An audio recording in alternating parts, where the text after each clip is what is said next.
Diagnosis of pregnancy আমরা বইতে লেখা আছে যে ফার্স্ট ট্রাইমেস্টারে তুমি কিভাবে ডায়াগনোসিস করবা, সেকেন্ড ট্রাইমেস্টারে কিভাবে ডায়াগনোসিস করবা, থার্ড ট্রাইমেস্টারে। এখন ডায়াগনোসিস অফ প্রেগন্যান্সি তোমরা দেখো সিনেমাতে বল হচ্ছে গিয়ে ফেইন্ট হয়ে পড়ে যাওয়ার পরে ডাক্তার এসে পালস ধরে বলেন, তাই না? জি ম্যাডাম।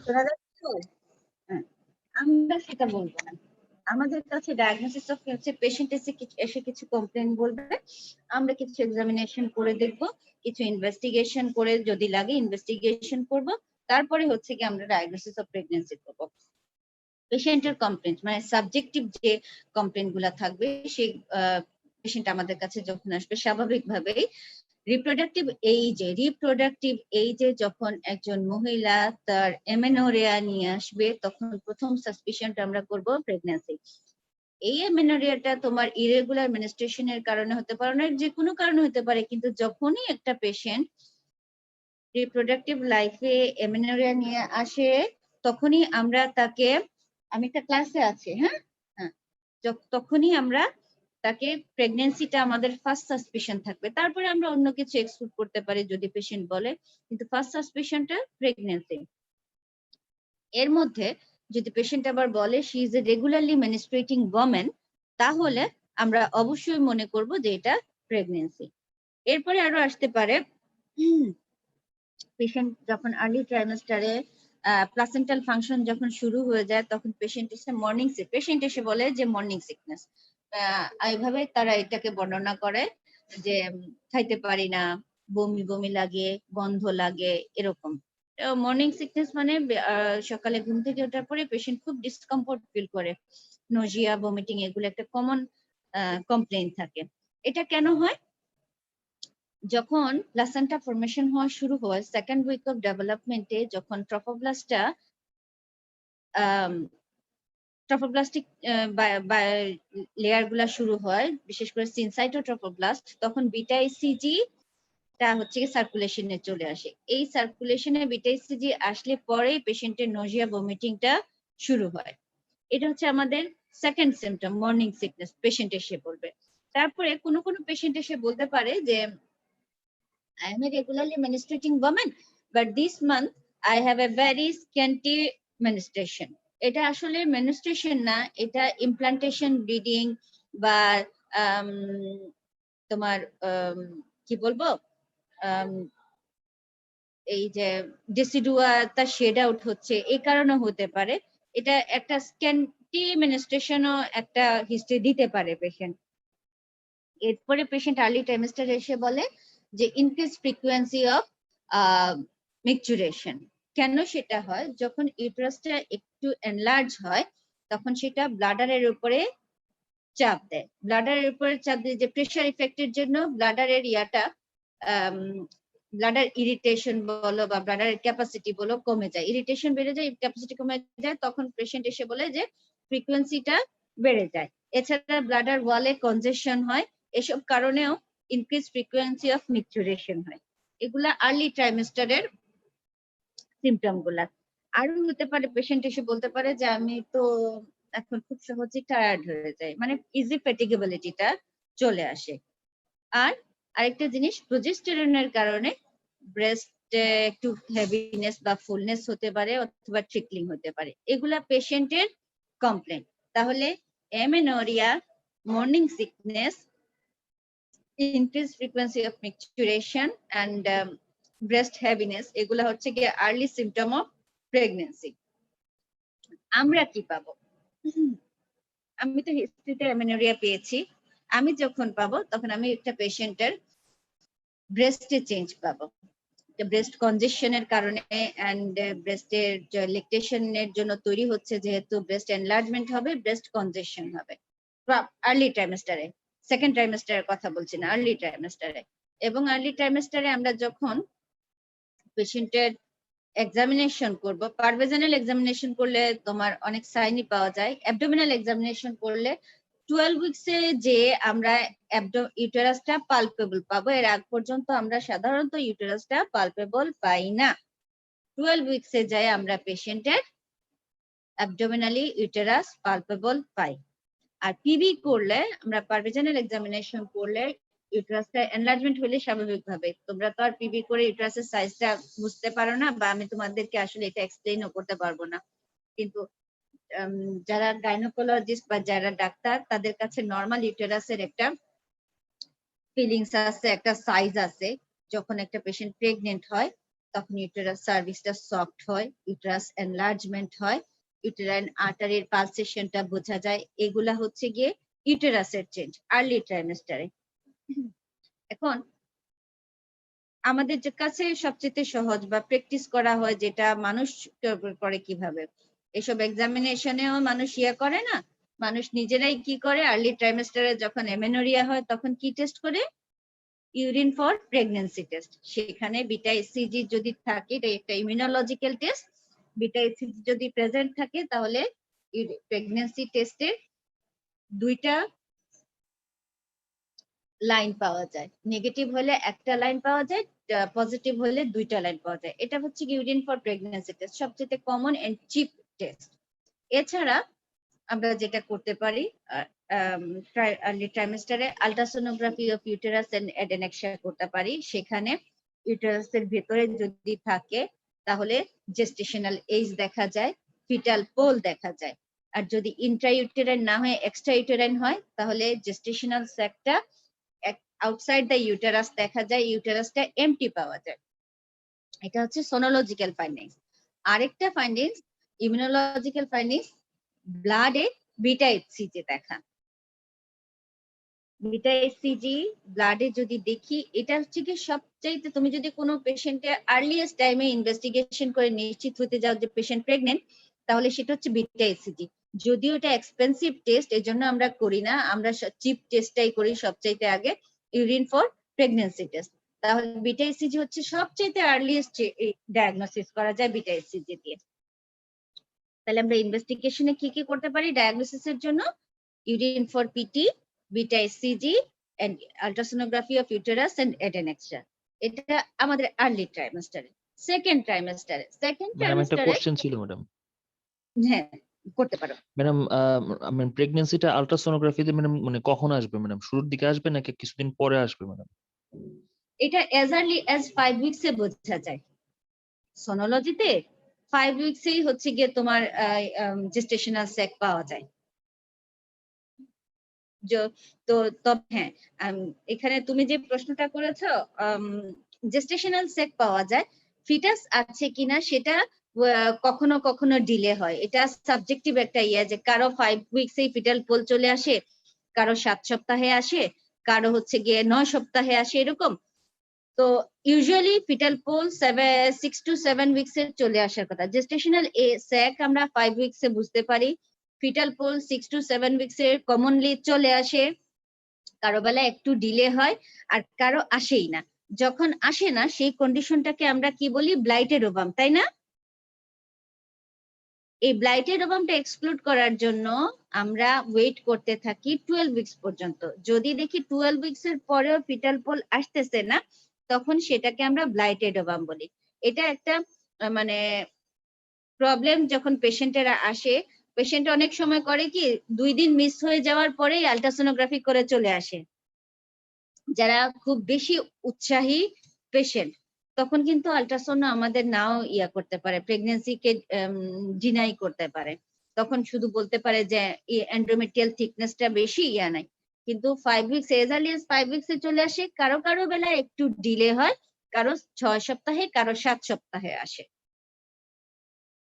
হ্যাঁ, আর কি প্রশ্ন আমরা বলবো? কিছু প্রশ্ন আছে আরো, যদি থাকে বলো ফার্স্ট ট্রাইমেস্টার নিয়ে।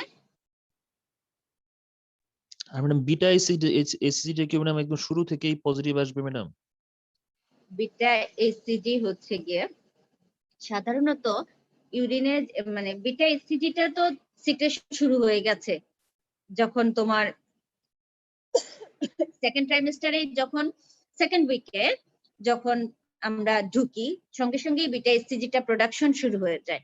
সেটা ব্লাডে ডিটেক্ট করতে পারি আমরা মিস পিরিয়ডের আগে। যেমন হচ্ছে গিয়ে আমার সেকেন্ড উইকে পড়া মাত্রই, সেকেন্ড উইকে 2-3 দিন যাওয়ার পরেই আমরা বিটা এসসিজি ডিটেক্ট করতে পারি। কিন্তু ইউরিনে আসতে এক্সক্রেশন হইতে হইতে তার, আমরা বলি যে সাদা পেশেন্টের, যখন পেশেন্টের অনেক, তোমরা তো ডাক্তার, মানে সাধারণ মানুষের কাছে তো তোমরা অর্ধেক ডাক্তার হয়ে গিয়েছ। অনেক পেশেন্ট দেখবা 1 দিন 2 দিন যাওয়ার পরে তারা প্রেগন্যান্সি টেস্ট করে আসে, এসে বলে নেগেটিভ। মানে তারা নিশ্চিত হয়ে যায় যে কেউ যখন প্রেগন্যান্সি চায় না তখন সে নিশ্চিত হয়ে যায় যে আমি প্রেগনেন্ট নই, আর কেউ যখন প্রেগন্যান্সি চায় তখন যদি পায় তাহলে সে হতাশ হয়, বলে যে প্রেগন্যান্সি তো পজিটিভ আসলো না। ইউরিনে আসতে আসতে একটু সময় নেই। ইউরিনে আসতে আমরা বলি যে আফটার 7 ডেজ তুমি ইউরিন ফর প্রেগন্যান্সি টেস্ট করবা। আর বিটা এইচসিজি যখন তোমার সেকেন্ড উইকের মানে মিসড পিরিয়ডেরও আগে, মিসড পিরিয়ডেরও 3 দিন আগে বিটা এইচসিজি সার্কুলেশনে চলে আসে। মানে আমি ধরে রাখলাম আরো 3-4 দিন পরে আমার মাসিক হওয়ার কথা, কিন্তু আমি কনসিভ করছি কিনা সেটা আমি জানতে চাই তার আগেই, তাহলে কিন্তু আমি আজকে করে ফেললে আমি বিটা এইচসিজি সার্কুলেশনে পাবো। এটা আর্লিয়েস্ট সাইন। আর ইউরিনে আসে পরে। Thank you madam. আমরা সেকেন্ড ট্রাইমেস্টারে যখন যাব তখন সেকেন্ড ট্রাইমেস্টারে পেশেন্ট আসলে ততদিনে কিছু কিছু একদম কি বলবো ইম্বেসাইল কিছু পেশেন্ট আসে যারা তোমার 2 মাস 3 মাস 4 মাসের পরেও তারা বুঝতে পারে না যে তারা প্রেগনেন্ট। এইগুলোকে আমি বকা দেই, বলি যে মানুষ এত গাধা হয় কেমন করে। হ্যাঁ, কিন্তু এরকম পেশেন্ট আসে। কিন্তু ম্যাক্সিমাম পেশেন্টেরা ফার্স্ট ট্রাইমেস্টারে যাওয়ার পরেই মানে ওরা বুঝে নেয় যে তারা প্রেগনেন্ট কিনা। তো পেশেন্ট এসে তখন নিজেই বলে যে আই এম প্রেগনেন্ট। এটা একটা তার ফার্স্ট ইয়ার। আর কারো ওই যে নজিয়া ভমিটিংটা সাধারণত আমরা মিস পিরিয়ড হওয়ার পরে 1 সপ্তাহ পরে থেকে শুরু হয়ে যায় পেশেন্টের নজিয়া ভমিটিং। এগুলা তোমার 12 to 16 উইকস পর্যন্ত ডিলে করে। সাধারণত আমরা বলি যখন প্লাসেন্টাটা ফুল মানে ফর্ম হয়ে যায় তখন আস্তে আস্তে বিটা এইচসিজির ইয়াটা কমতে থাকে। তো আপ টু 12 to 14 উইকস, বইতে লেখা 16 উইকস, ম্যাক্সিমাম 16 উইকস পর্যন্ত এই অ্যানোরেক্সিয়া, নজিয়া, ভমিটিং এই কমপ্লেইন গুলা থাকে। তাহলে তারপর থেকে সেটা স্পন্টেনিয়াসলি রেজলিউশন হয়ে যায়। তো পেশেন্ট তো এই সেকেন্ড ট্রাইমেস্টারে পেশেন্টের সাবজেক্টিভ কমপ্লেইন গুলা কি থাকে? এমেনোরিয়া, পেশেন্ট এসে সরাসরি বলে আই এম প্রেগনেন্ট। তারপরে অ্যানোরেক্সিয়া, নজিয়া, ভমিটিং এগুলোর কথা সে বলতে পারে। কনস্টিপেশনের কথা বলে। নজিয়া ভমিটিং এর কারণে ডিহাইড্রেশন অল্প বিস্তর কিছু হয়, পেশেন্ট খেতে পারে না, এসব কারণে তার কনস্টিপেশন নিবে। কারো কারো পেপটিক আলসারের এক্সাজারবেশন হয়, এই কমপ্লেইন গুলো আসবে। এবং পালপিটেশনটা 16 উইকের পরে থেকে পালপিটেশন শুরু হয়, কারণ হচ্ছে গিয়ে সরি কারণ কার্ডিয়াক আউটপুটটা বেড়ে যায়, তো তখন তার পালপিটেশনটা শুরু হয়। এগুলা পেশেন্টের complain. And throughout the pregnancy পেশেন্টের ফেটিগেবিলিটিতে থাকে। আর ব্রেস্ট চেঞ্জেস সেই একইগুলা, ব্রেস্ট এনলার্জমেন্ট হবে, কনজেশন হবে, হেভিনেস হবে। এন্ড 14 to 16 উইকস এর পর থেকে ব্রেস্টের পিগমেন্টেশনটা শুরু হয়ে যাবে, এবং হচ্ছে গিয়ে যে এরিওলাটা আছে সেটা এক্সটেন্ড করা শুরু করবে। 16 উইকস এর থেকে there will be some sticky discharge from the nipple, যেটাকে আমরা বলি কলোস্ট্রাম। এটা 16 উইকস থেকে শুরু হয়ে যায়। তাহলে পেশেন্টের এই কমপ্লেইন গুলো আসবে, যেটা আমরা প্রেগন্যান্সি কমপ্লেইন হিসেবে ধরি। এবং অ্যাবডোমিনাল এনলার্জমেন্ট কেউ কেউ বুঝতে পারে, কেউ বুঝতে পারে না। আর ওই সেই একই সাথে কনস্টিপেশন এন্ড ফ্রিকোয়েন্সির প্রবলেম গুলো এসে বলবে তার প্রবলেম। আমরা যখন পেশেন্টকে করব, এক্সামিনেশন করব, স্বাভাবিকভাবেই তার রিকোয়ারমেন্ট বেড়ে গেছে, তো তখন যদি সেই রিকোয়ারমেন্টটা ফুলফিল করতে না পারি আমরা তার এনিমিয়া পাবো। তাকে তার হচ্ছে গিয়ে পেশেন্টের যদি নজিয়া ভমিটিং থাকে, সামটাইমস আমরা ডিহাইড্রেশন পাই। পালসে হাত দিলে আমরা রেজড পালস পাবো। টেকিকার্ডিয়াও ঠিক বলবো না, বাট পালসটা সাধারণত রেজড থাকে। আর যেসব পেশেন্টেরা প্রেগন্যান্সি ইনডিউসড হাইপারটেনশন ডেভেলপ করার জন্য এট রিস্কে থাকে, তাদের হয়তো তখন ব্লাড প্রেশারটা বাড়া শুরু হয়। এরা আমি বলছি এগুলা প্যাথোলজিক্যাল ইয়াগুলা, বাট নর্মালি এইগুলা তখনও পেশেন্ট নর্মালি থাকে। ব্রেস্টে দেখলে আমরা ওই যে ব্রেস্টের চেঞ্জ গুলা দেখবো, এরিওলারটা এনলার্জমেন্ট এক্সটেন্ড করছে, ব্রেস্ট এনগর্জমেন্ট হয়েছে, ব্রেস্ট এনলার্জমেন্ট হয়েছে, এগুলা দেখবো। আর অ্যাবডোমেনে হাত দিলে আমরা তো সেকেন্ড ট্রাইমেস্টারের চেঞ্জের কথা বলতেছি, by this time according to the gestational age ইউটেরাসটা এনলার্জ হওয়া শুরু করবে। 12 সপ্তাহ থেকে এনলার্জমেন্ট পালপেবল হয়, এনলার্জমেন্ট হয়, এরপরে আস্তে আস্তে ইউটেরাইন এনলার্জমেন্ট হয়, 20 উইকসে যায় at the level of umbilicus হয়। আর আমরা পেশেন্টকে যখন জিজ্ঞেস করি, প্রাইমিদের একটু ডিলে হয়, 18 to 20 উইকসে তারা প্রথম বেবির মুভমেন্টটা ভাইব্রেশন টাইপের পায়, এটাকে বলে কুইকেনিং। কুইকেনিং আমরা কিন্তু জিজ্ঞেস করি হোয়াট ইজ কুইকেনিং। কুইকেনিং হচ্ছে গিয়ে পারসেপশন অফ ফিটাল মুভমেন্ট। মায়ের পেটের মধ্যে যে বাচ্চা নড়ছে, এটা যখন ফার্স্ট মা বুঝতে পারে, সেটাকে বলে কুইকেনিং।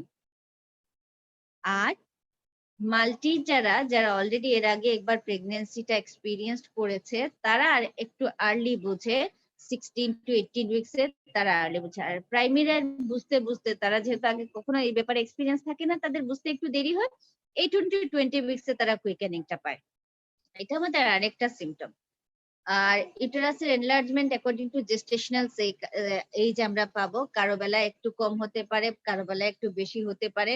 যদি মিস্টেকেন ডেট হয় বা আইইউজিআর হয় তাহলে কম হতে পারে। যদি মাল্টিপল প্রেগন্যান্সি হয়, পলিহাইড্রেমিয়ান্স হয়, বা ইউটেরাসের মধ্যে কোনো টিউমার থেকে থাকে, তাহলে এনলার্জমেন্ট একটু বেশি হতে পারে। এটা অ্যাকর্ডিং টু জেস্টেশনাল এজ। আর যেটা 20 উইকস এর পরে যায়, আমরা যেহেতু জানি যে প্রেগন্যান্সি ইনডিউসড হাইপারটেনশন,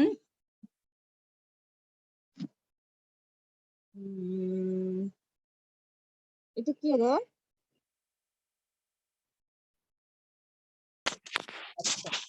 এখন সেকেন্ড ট্রাইমেস্টারে তুমি কখনো সেকেন্ড ট্রাইমেস্টারের পেশেন্ট দেখেছো? না ম্যাম।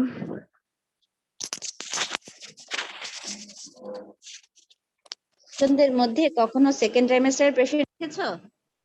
না ম্যাম।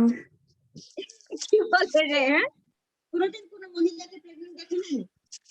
ম্যাম দেখছি, বাট ওনার ফার্স্ট ট্রাইমেস্টার না সেকেন্ড ট্রাইমেস্টার তো বুঝি নাই ম্যাম তখন। ফার্স্ট সেকেন্ড ট্রাইমেস্টারে যখন আসে, কখনো তোমরা একটু খেয়াল করে দেখবা, কোনো মহিলা প্রেগন্যান্সিতে একটু ডার্ক হয়ে যায়। এটা দেখেছো কখনো? জি ম্যাম, এটা খেয়াল করেছে। তারপরে কারো কারো মুখের মধ্যে ওই যে বাংলা ভাষায় যাকে বলে মেস্তা। জি ম্যাম, আমাদের ওই বাসার যে আন্টি উনিও প্রেগনেন্ট, তো উনার এখন আমি রিসেন্টলি দেখছি এরকম মেস্তার মতন চোখের নিচে মুখে সেটা আসে। ক্লোয়াজমা বলে। হ্যাঁ, প্রেগন্যান্সিতে কারো কারো এগুলা হাইপার পিগমেন্টেশন হয়। এগুলো হচ্ছে একটা সেকেন্ড ট্রাইমেস্টারের চেঞ্জেস, মানে তোমার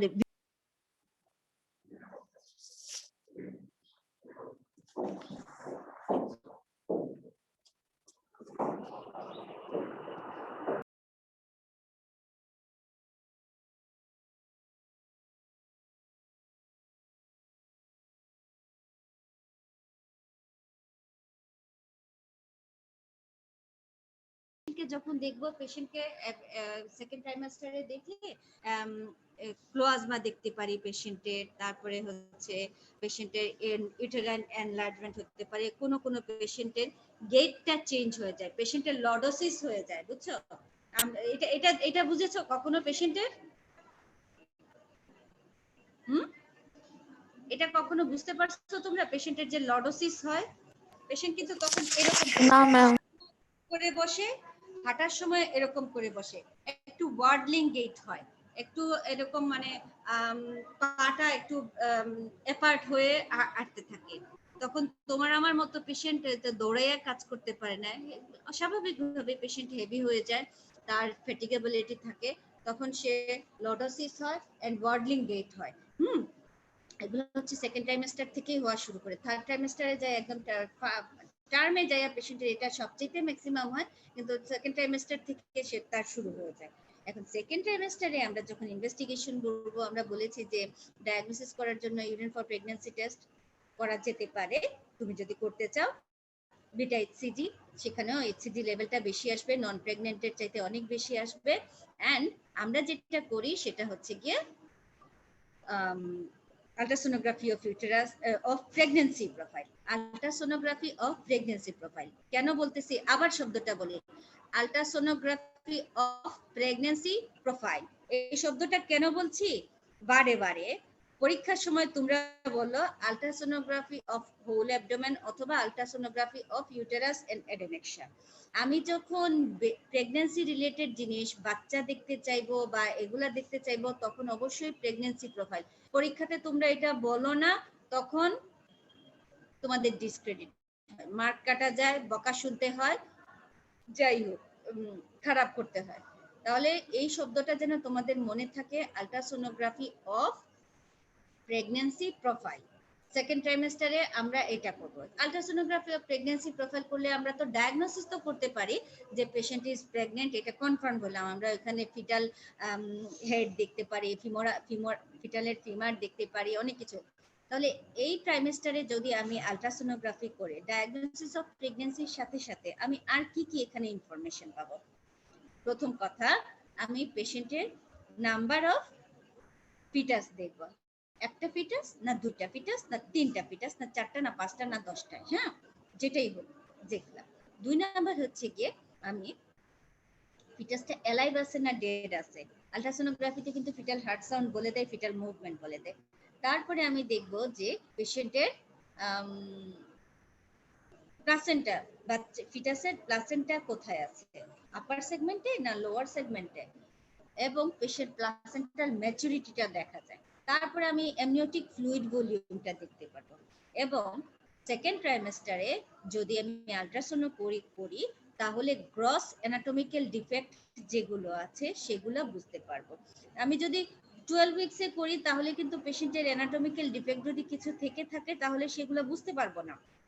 সেকেন্ড ট্রাইমেস্টারের পরে সেটা বোঝান। সেকেন্ড ট্রাইমেস্টারে আফটার 20 উইকস 2021-এ আমরা এই যে আলট্রাসোনোগ্রাফিটা করি এই কারণেই গ্রস অ্যানাটমিক্যাল ডিফেক্ট যেমন হাইড্রোকেফালাস বা এনএনকেফালি বা অ্যাবসেন্ট লিম, শর্ট লিম, হ্যাঁ অ্যাবডোমিনাল এসাইটিস যেগুলো, এগুলো সেকেন্ড ট্রাইমেস্টার আলট্রাসোনোতে বোঝা যায়। ডায়াগনোসিস তো কনফার্ম করলাম প্রেগন্যান্সি, সাথে কোনো অ্যাবনরমালিটি যদি থেকে থাকে তাহলে সেটাও কনফার্ম করতে হবে। আমার সেকেন্ড ট্রাইমেস্টারের ডায়াগনোসিস শেষ। থার্ড ট্রাইমেস্টারের ডায়াগনোসিস অফ প্রেগন্যান্সি কিভাবে করবা? এখানে তো আর আসলে কোনো ডাউট থাকে না, পেশেন্ট এসে নিজেই বলে যে আই এম প্রেগন্যান্ট, তাই না? ততদিনে তো থার্ড ট্রাইমেস্টার মানে কি বিয়ন্ড 28 উইকস, 28 সপ্তাহ পরেও কি কোনো মানুষ আর কিছু বলতে পারবে না? তখন পেশেন্ট সরাসরি এসে বলে আই এম প্রেগন্যান্ট। ইজি ফেটিগেবিলিটিটা তখন আরো বেশি হয়, পেশেন্টের হাইপারটেনশন, এগুলো ইডেমা এগুলো ডেভেলপ করতে পারে। আরো হচ্ছে গিয়ে পেশেন্টের মুভমেন্টটা তখন এই যে সেকেন্ড ট্রাইমেস্টারের পরে থেকে 24 উইকসের পরে থেকে মুভমেন্ট, ফিটাল মুভমেন্টটা প্রচুর হওয়া শুরু হয়। 36 পর্যন্ত মানে ম্যাক্সিমাম ফিটাল মুভমেন্ট হয়। 36 এর পরে যে ফিটাল মুভমেন্ট আস্তে আস্তে কমতে থাকে। তারপরে পেশেন্ট এসে তখন কি বলবে? অবভিয়াস এনলার্জমেন্ট অফ ইউটেরাস থাকবে, পেশেন্টের ডিসকমফোর্টটা বেড়ে যায়, লর্ডোসিসটা মেনটেন করতে হয় তার ওয়াকিং এন্ড সিটিং পোস্টারের সময়, এবং পেশেন্টের গেটটা ওয়ার্ডলিং হয়ে যায়। আমি যদি তাকে তখন এক্সামিনেশন করি তাকে আমি এনিমিক পাই। কেন এনিমিক পাই? কারণ থ্রুআউট দ্য প্রেগন্যান্সি ফিজিওলজিক্যাল হিমোডাইলুশন হয়েছে, তাই না? প্রেগন্যান্সিতে হিমোডাইলুশন হয় না, সেজন্য পেশেন্টকে আমি মাইল্ড টু মডারেট এনিমিক পাবো। পেশেন্টের হচ্ছে গিয়ে ব্লাড প্রেশার যদি সে কোনো ডিজিজ কন্ডিশনে চলে যায় লাইক পিআইএইচ অথবা অন্য কোনো ইয়াতে, তখন ব্লাড প্রেশার আমি রেজ পেতে পারি। এখানে আমরা টেকিকার্ডিয়া পাই না, নরমালি থাকে টেকিকার্ডিয়া, কখনো কখনো পালপিটেশন টেকিকার্ডিয়া গুলো হতে পারে। আর লাস্ট ট্রাইমেস্টারে পেশেন্টের আবার অ্যাবডোমিনাল ফুলনেসটা বেড়ে যায়, কারণ ইউটেরাসটা তখন যদি 36 এ উঠে আসে, ইউটেরাসটা ডায়াফ্রামকে উপরের দিকে প্রেসার দেয়। ডায়াফ্রামকে যদি উপরের দিকে প্রেসার হয়, স্টমাকের উপরে প্রেসার লাগে, তাহলে পেশেন্টের হয় কি, পেশেন্টের খাবার দাবারের সমস্যা শুরু হয় আবার, তারপরে পেশেন্টের ভমিটিং এর ইয়াটা আবার শুরু হয়। মাঝখানে কিন্তু সে ভালো থাকে, কিন্তু ওই সময়ে লাস্ট ট্রাইমেস্টারে এসে আবার পেশেন্ট শুইতে কষ্ট পায়, শুইলে পরে গ্র্যাভিড ইউটেরাস ডায়াফ্রামে যে কম্প্রেস করে তখন তার রেসপিরেটরি ডিস্ট্রেস শুরু হয়। এজন্য এই সময় দেখবা পেশেন্টেরা একটু বালিশ দিয়ে একটু উঁচু হয়ে শুইতে চায়, এতে তাদের কমফোর্টেবল এই পোস্টারটা। এরপরে তোমার পেশেন্টের ইডেমা ডেভেলপ করতে থাকে লাস্ট ট্রাইমেস্টারে, কিছুটা ফিজিওলজিক্যাল, কোনোটা প্যাথোলজিক্যাল। পেশেন্টের enlargement of uterus according to gestational age হয়, টার্মে যখন যায় তখন সেটা আপ টু জিপি স্টারনাম হয়ে যায়।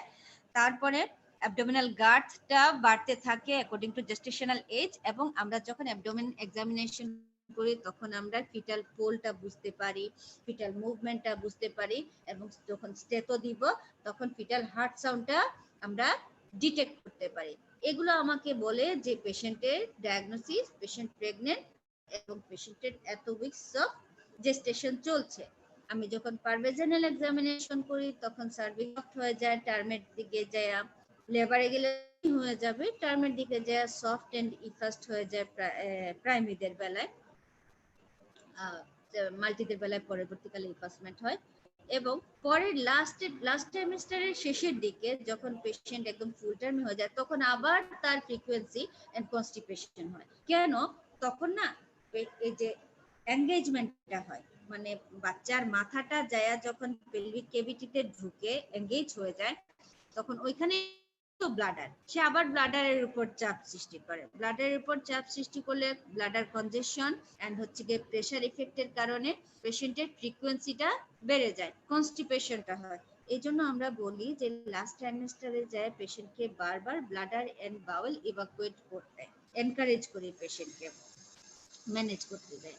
এখন এগুলো যদি করি, পারভেজেন এক্সামিনেশন করে আমি ব্রেস্টেও তখন চেঞ্জ চলে আসে, breast enlargement, breast get ready for lactation, কারণ কিছুদিন পরেই তো আল্লাহর রহমতে বাচ্চা হবে, বাচ্চাকে তার ফিডিং করতে হবে।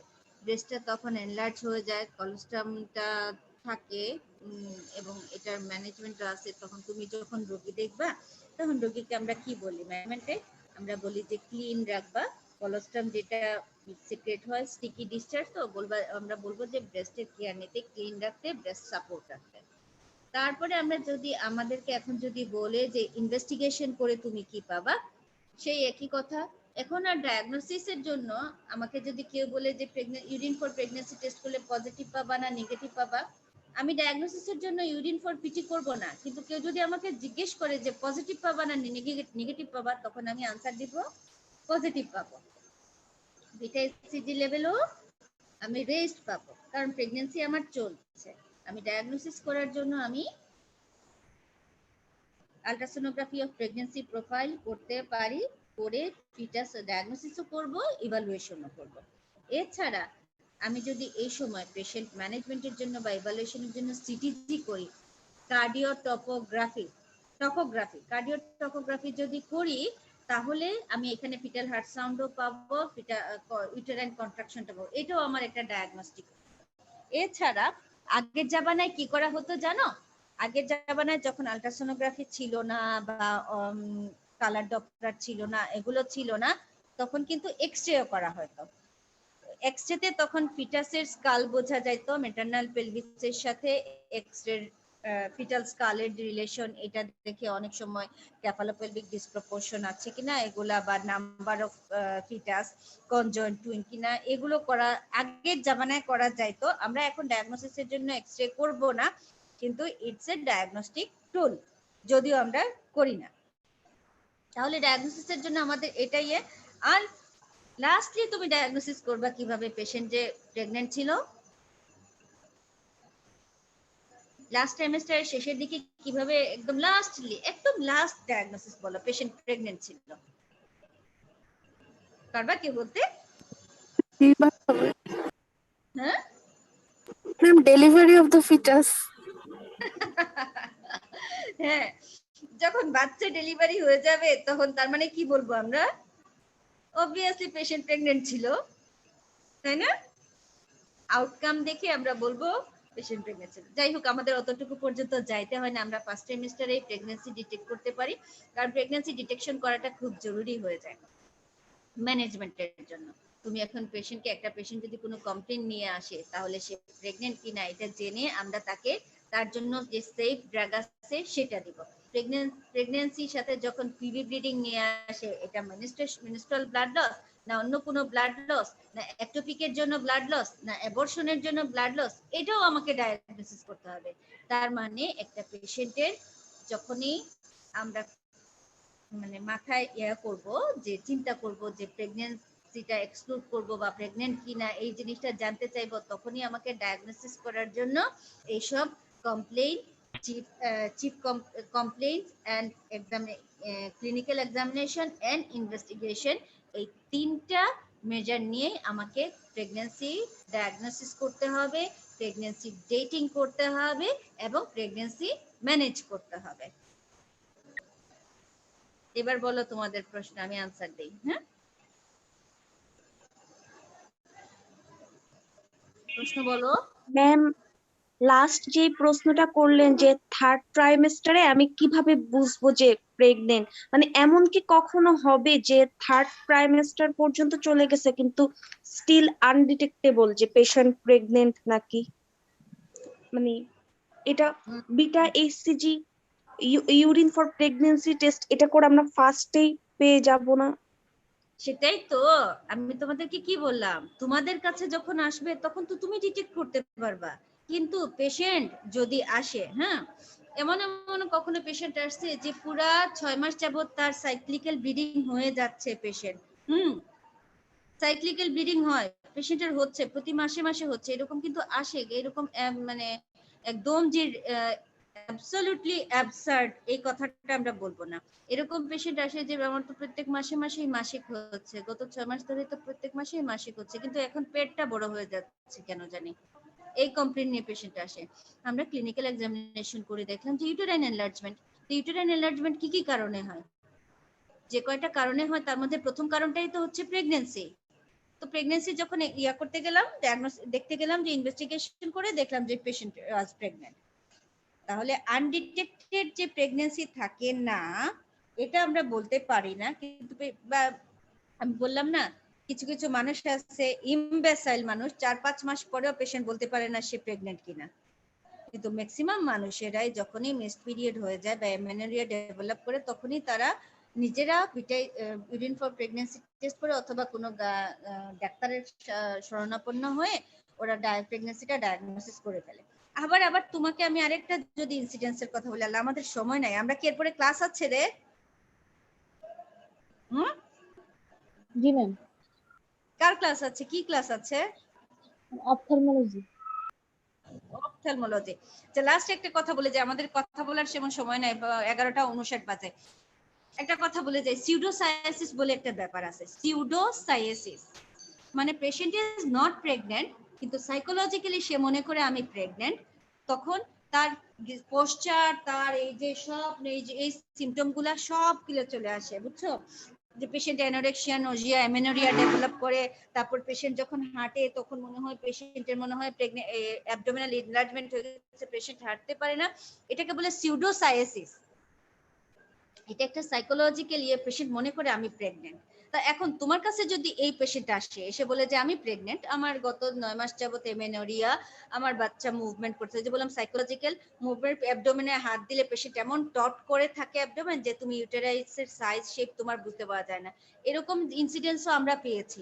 আমরা সোনো করে দেখি অ্যাবডোমেন এমটি। হ্যাঁ, এই একটা কন্ডিশন। এখন তোমার কাছে যদি আমি মানে এই কথাটা কেন তুললাম, তোমার কাছে যদি এই পেশেন্ট আসে, নাই 12টা বেজে গেছে, আমি এখন বকা খাবো, যদি আসে এবং এসে যদি বলি এখন আমার বাচ্চা বের করে দেন, তুমি কি বের করে দিবা? পারবা কিছু বের করে দিতে? তখন তারা বলবে কি, বাচ্চা তো পেশেন্টের, ডাক্তার পেশেন্টের বাচ্চা চুরি করেছে। যাই হোক, আমরা আমরা এখন ক্লাস শেষ করছি, অন্য ক্লাস শুরু হয়ে যাবে। আল্লাহ হাফেজ। আর তোমরা যদি কোনো প্রশ্ন থাকে নির্দ্বিধায় প্রশ্ন করতে পারো, এখানে বা অন্যখানে, যে কোনোখানে। ঠিক আছে, আল্লাহ হাফেজ। আদাব ম্যাম। আসসালামু আলাইকুম ম্যাম।